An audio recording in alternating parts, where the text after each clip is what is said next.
바로 두 분의 대담으로 이어가겠습니다. 네. 사장님께서 먼저 질문을 던지는 형식으로 시작해 보겠습니다. 네, 기대해 주십시오. 박수로 한번 부탁드립니다. 네, 오늘 주관한 선거제도 개혁연대 대표 김찬이라고 합니다. 시민주도 헌법 개정 전국 네트워크에서 운영위원도 같이 하고 있습니다. 오늘 강연 너무 감사했습니다. 네. 제가 옛날에 그 정치개혁 공동행동할 때 100명의 시민을 뽑아갖고 어떤 선거제도가 좋냐 이거 이제 공론화한 적이 있거든요. 그거 처음에 시작하기 전에 조사했더니 다 비례대표제는 그건 뭐 돈 받고 하는 거 아니냐 그러면서 굉장히 낮게 나왔는데 그렇죠. 뭐 강연하고 수기 토론하니까 갑자기 지지율이 2배 올라가더라고요. 그러니까 그렇죠. 올바른 정보를 통해서 국민들이 얼만큼 자기 의사결정을 할 수 있는가 굉장히 큰 경험을 얻은 적이 있는데 아까 이제 국민참여 개헌 절차법 말씀하셨는데 그런 것도 말하자면 그런 이제 수기 토론을 통해서 국민들이 그렇습니다. 이제 개헌에 대해서 자기 의사를 표현할 수 있는 그런 좋은 방법 같은데 조금 더 얘기를 좀 더 들으면 좋을 것 같아요. 그러니까 국민 참여 개헌 절차이 되는 거하고 국회에서 3분의 2 이상이 해서 국민투표에 넘어가는 게 서로 어떤 관계가 된다는 건지 저는 예를 들면 뭐 수기라고 해놓고는 반영 안 하는 경우도 있잖아요. 그러면 좀 해봤자 별 의미도 없는데 어떤 식으로 좀 규정하는 게 좋을지. 그러니까 이제 아일랜드의 사례를 말씀드리면 아일랜드가 이제 무작위 추첨으로 무작위 추출된 시민들 100명이 이제 회의를 합니다. 그러면 그 회의에서 쭉 논의를 하겠죠. 전문가들 불러서 설명도 듣고 토론도 하고 그래서 이제 가령 만장일치가 안 될 수 있잖아요. 그 안에서. 그러면 이제 가령 뭐 우리는 7대3으로 이거는 찬성이다 반대다 이렇게 해서 아일랜드 국회로 넘기는 거죠. 그럼 국회에서 이제 그걸 가지고 표결을 하거나 아니면 자기들끼리 결정할 사안이 아니다. 가령 이제 문제가 됐던 게 뭐 예를 들면 동성혼을 인정할 거냐 말 거냐 또는 뭐 아일랜드가 헌법에서 이혼을 금지하고 있는데 이혼을 어떻게 할 거냐 뭐 이런 결혼제도가 이런 것들을 이제 국민투표에 붙이는 거죠. 그래서 국민투표 결과에 따라서 이제 우리가 헌법을 정리하는 것으로 그렇게 하는 건데 우리나라도 뭐 꼭 그대로는 못 하더라도 저는 비슷한 방법을 택할 수 있다고 봅니다. 왜냐하면 그 말씀하신 것처럼 선거제도 개혁 관련해서도 한번 시민들이 수기 토론을 해보니까 굉장히 어떻게 보면 전문가, 정치학자들이 예상했던 것보다 훨씬 더 뭐랄까, 진지하게. 그러니까 자기의 생각을 바꾼다는 건 진지한 거지 않습니까? 다른 사람 얘기 듣고 내가 공부해보니까, 아, 내 생각이 이렇게 바뀌네? 그거 굉장히 진지한 거거든요. 그렇게 진지하게 토론을 임했기 때문에. 그리고 이제 2018년에도 제가 그때 문재인 대통령이 헌법 개정안 발의를 추진할 때 급하긴 하지만 전국적으로 이제 시민들을 무작위 추출을 여론조사 회사를 통해 가지고 무작위 추출을 해가지고 이렇게 권역별 토론을 해봤거든요. 근데 마찬가지로 굉장히 진지하게 시민들이 토론에 참석을 하셨어요. 그래서 그런 방식으로 하면은 제일 좋겠다. 다만 이제 그렇게 시민의회 방식이라고 무작위 추첨으로 하면은 그분들만 참여하는 건 아니고 그게 다 개방이 돼야 됩니다. 다 공개가 돼가지고 다른 사람들도 다 의견 낼 수 있고 그 논의 과정도 다 다른 사람들이 지켜볼 수 있게 돼가지고 자료도 다 공유가 되고 그래서 사실 어떻게 보면은 그 과정이 모든 국민들이 다 헌법에 대해서 알게 되는 과정으로 만들 수 있거든요. 그렇게 충분히 만들 수 있기 때문에 그렇게 해서 그 안을 국회로 넘기는 게 낫겠다. 왜냐하면 지금 우리나라가 국회에서 그 개헌특위를 만들어 봤거든요. 2016년에 그 박근혜 전 대통령 탄핵되자마자 만들어서 1년을 운영했는데 초안을 못 내놨습니다. 국회에서. 나중에는 국회의원들이 회의에 안 와요. 특위위원이 36명인데 회의에 안 오는 거예요. 관심이 없으니까. 그러니까 국회에서 헌법 개정안을 만든다는 건 어려운 일이다. 저는 쟁점별로 그렇게 시민들의 의견을 수렴해가지고 오히려 그걸 가지고 국회에서 논의를 하는 게 훨씬 더 바람직하고 근데 그렇게 하려면 이제 개헌 절차법이 필요하죠. 그렇게 국민들에게 뭔가 권한을 주는 거 아닙니까? 무작위 추출된 국민들이 이렇게 모여서 토론하고 그게 국회에 제출이 될 수 있고 또 일반 국민들도 다 그걸 지켜보면서 의견을 낼 수 있고 이런 것들을 다 법적인 근거를 가지고 법적인 효력을 가져야 되기 때문에 개헌 절차법이 필요하다. 그래서 이번에 저는 개헌은 우리가 만족할 만큼 못하더라도 개헌 절차법하고 만약에 같이 추진돼서 같이 된다면 그건 상당히 큰 의미가 있을 거다. 지금 개헌 절차법 준비하고 있는 좀 의원들이 좀 있나요? 개헌 절차법이 발의되기에 3가지인가 지금 발의가 되어 있습니다. 근데 뭐 그 발의된 거 가지고 종합하든지 수정하는 것은 뭐 얼마든지 가능하고 우리나라 법 만들려고 마음먹으면 며칠 안에 그죠? 네. 며칠 안에 되지 않습니까? 네, 아직 뭐 국민 발언권이 없는 상황이니까 개헌 절차법에서 좀 더 구속력 있게 법적 규정을 해서 국민 발언권이 생겨도 저는 개헌 절차법이 필요할 수 있는 게 국민 발언은 아무래도 좀 그 국민 발언까지 갈 수 있는 사안이 있고 또 안 그런 사안도 있을 수 있어서 또 국민 발언으로 가도 그거는 제한만 되는 거지. 맞아요. 국회에서 그게 통과가 되려면 또 여러 가지 과정들이 필요해서 저는 쟁점별 토론 같은 게 가능한 개헌 절차법은 국민 발언 제도가 도입돼도 같이 좀 필요할 거다라는 생각입니다. 네, 알겠습니다. 국민들이 논의하는 거 꼭 TV에서 방영을 해야 되고 네. 이런 구속력 있는 네. 또 그다음에 그 국회에서는 그걸 어떻게 받아야 되는지 그렇죠. 그런 것들이 좀 절차법에 좀 네. 명시가 좀 정확히 되도록 네. 많이 좀 힘을 써야 되지 않을까 네, 그런 생각이 그렇습니다.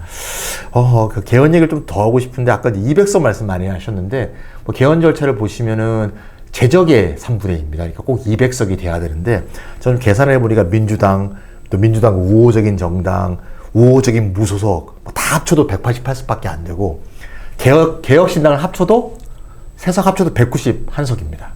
그럼 이제 9석이 모자라는데 쉽게 좀 까놓고 얘기해서 한동훈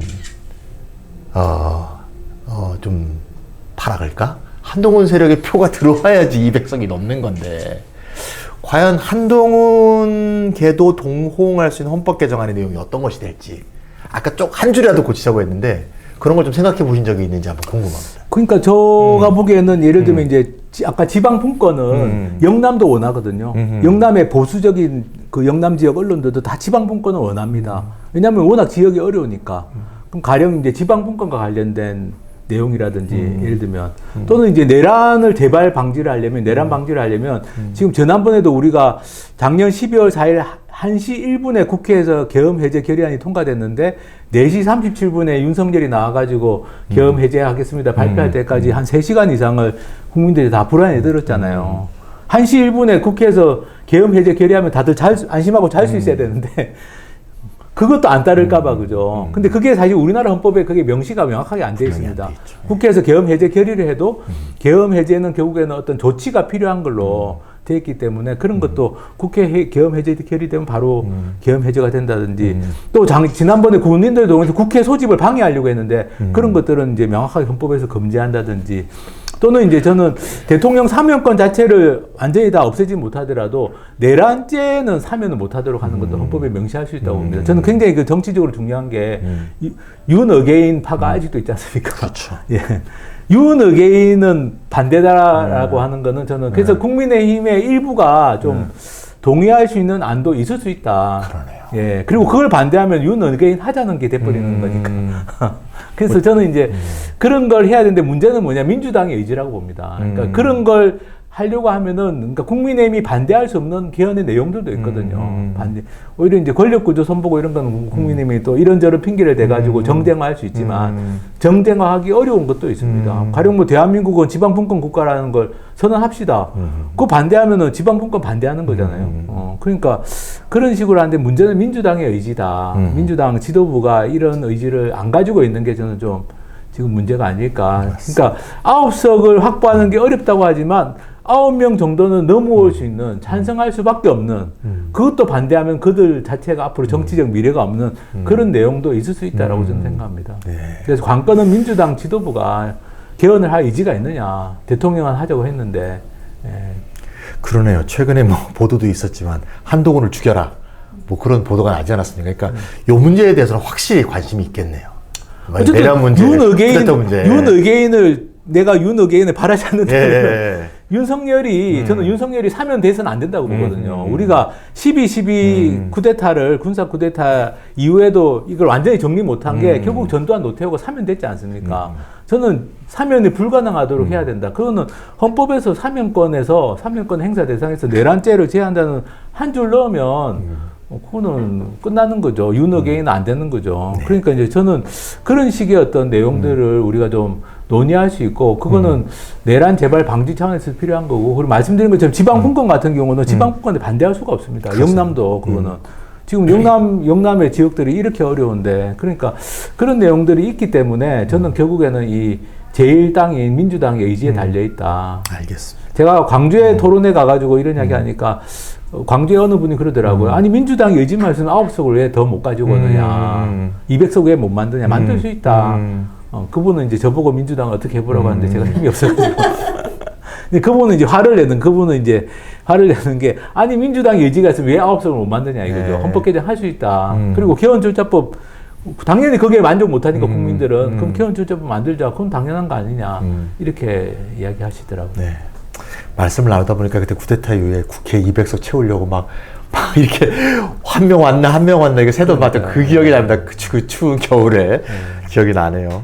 아까 그 책도 말씀하셨는데 저희 책 열심히 읽었는데요. 제가 한번 보여드릴게요. 이걸 읽으셨습니까? 네, 요게 대화문화 아카데미에서 옛날 2016년에 한번 헌법안이 나왔대. 그때도 관여하셨고 이번에 또 2025년 안이 나왔는데 발표할 때도 제가 이제 갔었고 근데 이제 열심히 읽어봤는데 아마 아까 말씀하신 것 중에 잠깐 얘기가 나왔는데 아마 여기 객석에 계신 분이나 이제 온라인으로 보신 분들이 상원 얘기가 좀 궁금할 것 같아요. 상원, 하원. 상원 100명, 하원 300명 아니거든요. 과연 우리나라에서 상원, 하원 두 개가 필요한가? 역할이 뭐가 다르지? 그리고 아까 또 하원 의원 3번 하다가 3번도 못하면 상원으로 넘어간다. 뭐 그런 얘기도 있는데 잠깐 그 상원에 대한 안에 대해서 어떤 역할을 할 것이냐. 또 지방분권하고도 중요한 역할, 관계가 있는 것 같은데 조금 더 해주시면 좋을 것 같아요. 예, 제가 아주 핵심적인 질문이신데요. 이 책이 이제 2025년에 나온 아니고 2016년에 나왔을 때는 제가 직접 조문화 작업에 참여한 건 아니고 요건 이제 조문화 작업까지 제가 참여를 했는데 2025년 판은 근데 이제 요번에 그 대한문화 아카데미가 제안한 핵심은 이제 대권에서 분권으로입니다. 대권에서 분권으로인데 이 분권이라는 의미는 이 중앙정부 차원에서의 분권도 필요하고 그러니까 대통령 권한을 좀 분산시키는 것도 필요하고 또 핵심이 중앙정부의 권한을 지방정부로 분산시키는 일종의 수직적 분권이라고도 하는데 그래서 이제 대권에서 분권으로 했는데요. 그러면 이 중앙정부 권한을 지방정부로 분산시킬 때 핵심이 뭐냐라는 건데 그 핵심이 이제 사실은 양원제라고 보는 겁니다. 양원제. 상원을 두는 것. 독일 같은 나라도 이제 하원, 양원, 상원이 그렇죠. 있고, 그죠? 많은 나라들이 미국도 하원, 상원이 있고, 양원제는 이제, 그 양원제 이야기하면 또 막 많은 분들이 있어서 제가 이제 미국 독일식 양원제라고 말씀을 드리는데요. 그러니까 미국도 하고 있고 독일도 하고 있다. 물론 방식은 다르지만. 그런데 이제 양원을 뒀을 때 장점은 뭐냐면은 우리나라도 지금 수도권 집중 때문에 수도권에서 뽑히는 국회의원들 숫자가 지금 뭐 사실상 실제로는 절반 이상이라고 볼 수 있습니다. 지역구가 한 44% 정도 되는데 비례대표까지 합치면 실질적으로는 절반 이상의 국회의원들이 수도권에서 뽑히고 그래서 비수도권의 목소리가 점점 더 약해지는 면이 있습니다. 그래서 이제 이렇게 좀 인구 비례로 그러니까 오히려 하원은 인구 비례를 뽑더라도 상원은 각 지역을 대표하는 사람들이 상원을 구성해서 미국이 그런 거죠. 미국은 주별로 인구가 뭐 어떤 주는 100만이 안 되고 어떤 주는 수천만인데도 수십 배 이상 차이가 나는데도 다 상원 의원은 주별로 2명씩 뽑고 그게 이제 미국에서 어떻게 보면은 인구가 적은 주 또 뭐랄까 상대적으로 좀 소외된 주들의 목소리가 소외되지 않도록 정치의 영역에서 이제 하는 방식이라서 그래서 이제 지역 대표형 상원제가 지방 분권 주장하는 분들은 핵심적인 요즘에 의제가 지역 대표형 상원제입니다. 그러니까 이게 아무리 지방 분권을 강조해도 결국에는 입법권을 가지고 예산 심의권을 가진 국회에서 분권이 되지 않으면 안 된다. 그 국회 자체가 너무 인구 많은 지역 중심으로 대도시나 수도권 중심으로 돌아가지 않으려면은 그러려면 이 지역 대표형 상원이 좀 필요하지 않는가라는 취지고요. 그래서 이제 지역 대표형 상원제를 제안하고 있는데 아마 지역 대표형 상원이 안 되더라도 지금 2018년에 그 문재인 대통령 발의했던 안에도 중앙지방협력회의라는 게 들어가 있었습니다. 그게 뭐냐면은 양원제는 아니지만 그래도 지방의 목소리를 좀 반영하자. 그리고 지금 그게 이제 안 되다 보니까 지금 무슨 지방분권 이렇게 관련돼서 협의체 비슷하게 지금 시도지사들이 참여하는 협의회 같은 게 운영되고 있는데 그건 지금 유명무실하고 예, 그래서 어쨌든 지역 대표형 상원제가 안 되더라도 어느 정도까지는 좀 지방의 목소리를 반영할 수 있는 회의체 같은 게 헌법에 좀 명시될 필요는 있다라고 보고요. 이제 이 책에서는 이제 상원제를 아예 도입하자라는 걸 제안을 하고 있습니다. 책에 보면 이제 하원 이름이 민주원, 상원 이름은 공화원. 그래서 아예 이제 민주공화국에서 공화주의 원리를 강조하는 측면이 있고, 뭐 잘 아시다시피 우리나라는 수도권이 인구 절반이 사니까 지금 같은 제도만 계속 유지하면 지방의 목소리는 점점 더 얇아질 수밖에 없고 반영이 안 될 수밖에 없기 때문에 그걸 잘 묘를 살리는 게 이제 의미가 있을 거라는 생각이 다만 들었습니다. 이제 우리나라 국민들이 국회 불신이 너무 크기 때문에 그래서 뭔가 국민들이 국회 불신을 좀 또 나름대로 저희가 또 현실이기 때문에 그래서 이제 또 제안드린 게 삼선 제안. 많은 국민들이 왜 국회의원은 선수 제한이 없냐 이야기를 하거든요. 대통령도 임기 제한인데 왜 국회의원은 그냥 주구장창 할 수 있냐 이런 국민들의 불만이 있어서 그 문제의식을 좀 담아내면서 하원은 3번까지만 할 수 있다. 그렇게 하면은 조금 국민들도 좀 수용 가능성이 있지 않을까. 그래서 그렇게 제안. 그러니까요. 아무래도 국회의원 수 늘리자는 얘기만 하면 하도 돌아오는 소리가 안 그래도 특권이 많은데 또 늘려? 이런 이제 정치 혐오가 그대로 나타나니까 참 그게 어려운 점이 있고. 미국의 주 차원에서는 삼선 제한, 그러니까 이렇게 연임 제한이 도입된 주들이 있습니다. 미국에서. 근데 이제 국회 차원에, 연방 차원에서는 안 돼 있지만 주 차원에서는 도입된 데들이 있습니다. 네.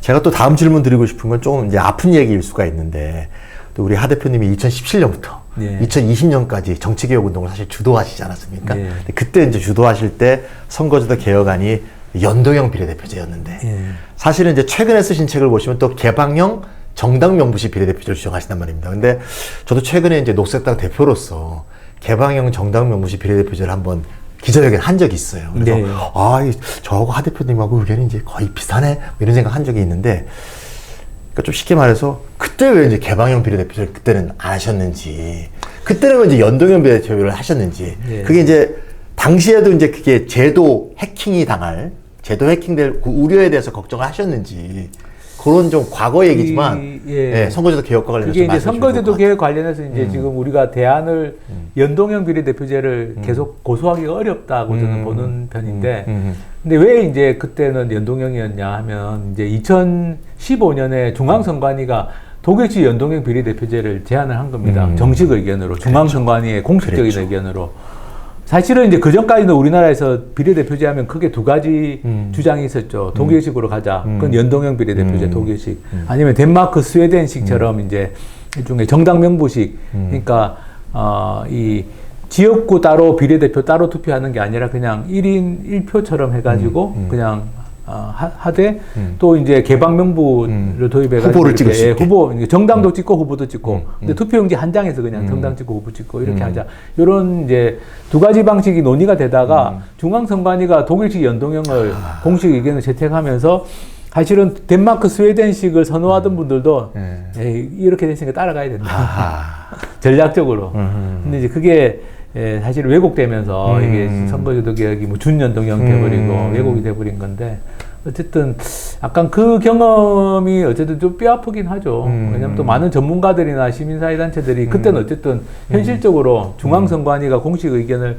제안했기 때문에 그걸 바탕으로 우리가 한번 제도화를 해보자라는 쪽으로 많이 좀 의견을 모았던 건데 이제 결국에 그게 잘 안 됐기 때문에 그래서 지금은 이제 좀 열어놓고 생각해야 되는 거 아니냐. 지금도 여전히 독일식 연동형을 주장하시는 분들도 있거든요. 그렇죠. 전문가들 중에서도.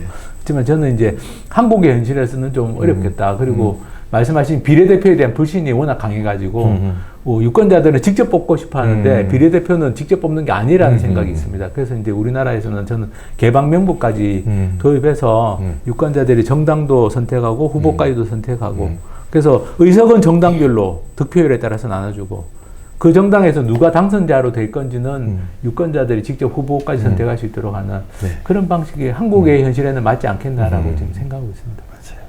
그 투표용지를 보시면 덴마크 같은 경우는 이렇게 투표용지가 커요.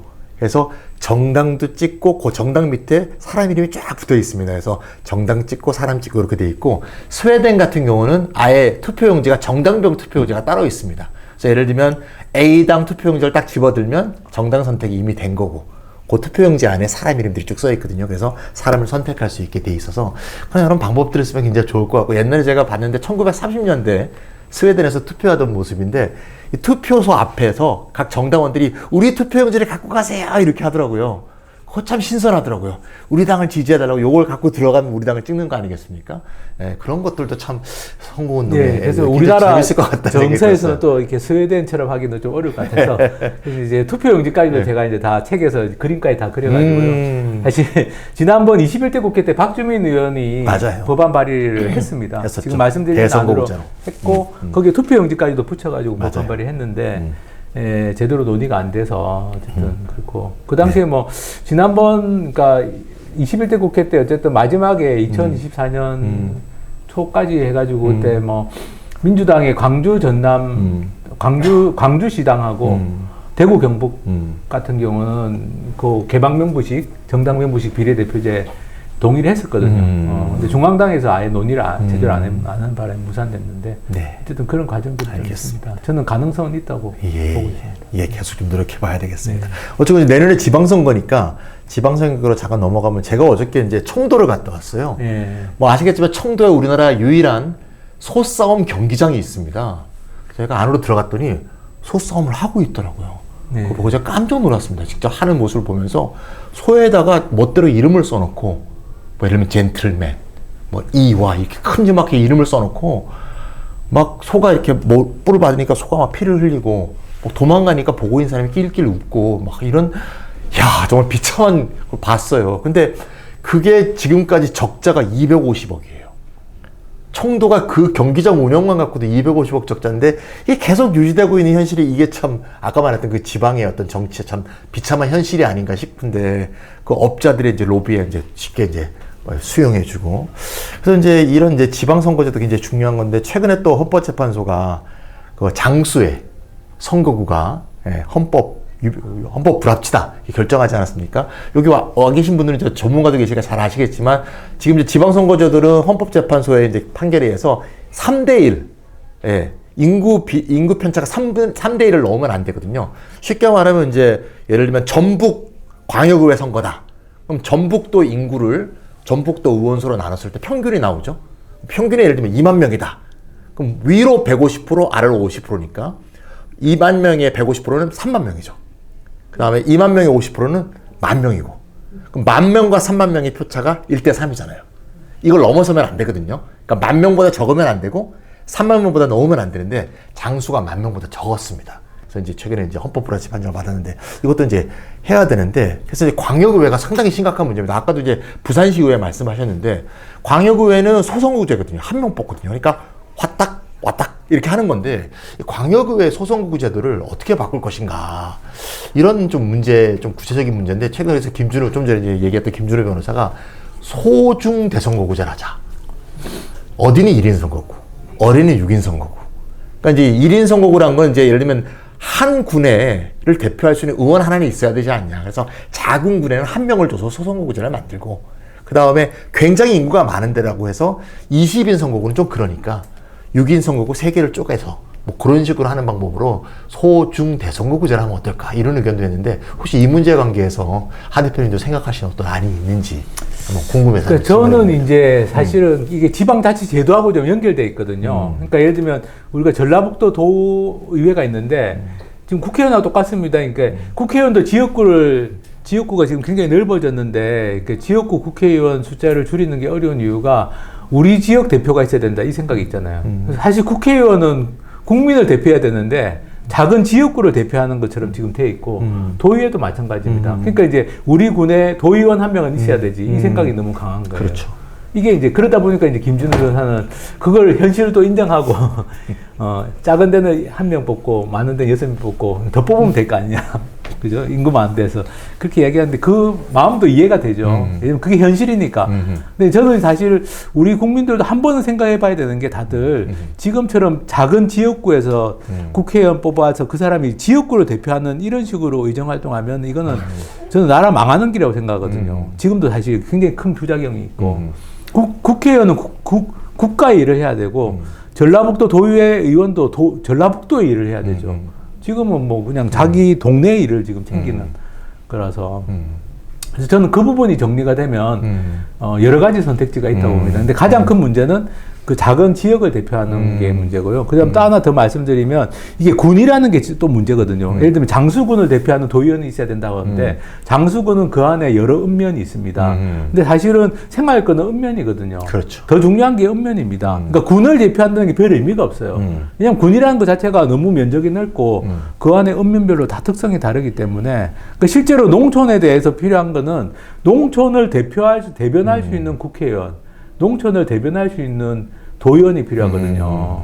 근데 장수군에서 한 명 뽑으면 그 사람이 읍에서 나오면 면지역을 대변 못 합니다. 그렇죠. 예, 사실상. 그래서 저는 오히려 좀 우리 국민들이 잘 생각해 봐는 건 우리 지역구에서 뽑는 게 중요한 게 아니라 농민이면 농민, 농촌 주민은 농촌 주민을 대표하는 사람이 들어가려면 어떻게 되느냐. 그건 오히려 좀 선거구를 크게 하고 비례대표제를 하는 게 훨씬 낫다. 그래야지 농민이나 농촌 주민을 대변하는 정당이나 정치인이 들어갈 수가 있는 건데 이게 장수군 대표한다는 게 별로 의미가 없다는 거죠. 제가 말씀드리고 알겠습니다. 역시 이제 하 대표님은 이제 역시 김준일 변호사보다 아무래도 좀 더 아니 김준일 변호사의 생각도 제가 이해가 되는데 네. 김준일 변호사는 또 나름 현실주의자라고 그런 긴장 관계에서 항상 운동이 벌어지면 좋을 것 같습니다.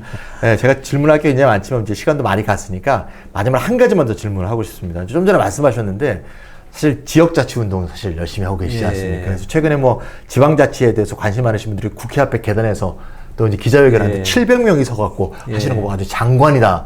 이게 이제 물이 올랐다. 이런 느낌을 받았는데 또 4.19 혁명 직후에는 시읍면장 선출 같은 걸 헌법에 명시하기도 하지 않았습니까? 그래서 최근에 뭐 이런 자치, 읍면동 자치 얘기도 나오고 있는데 읍면동 자치 문제 이 문제는 또 어떻게 좀 해야 될지 해답이 뭘지 아니면 의견을 좀 주시면 좋을 것 같습니다. 그게 이제 뭐 약간 내용적인 이야기보다는 지금 정치 상황에 대해서 제가 좀 한 말씀 드리고 싶은 게 가령 이제 헌법 개정이 지금 국정과제 1호 아닙니까?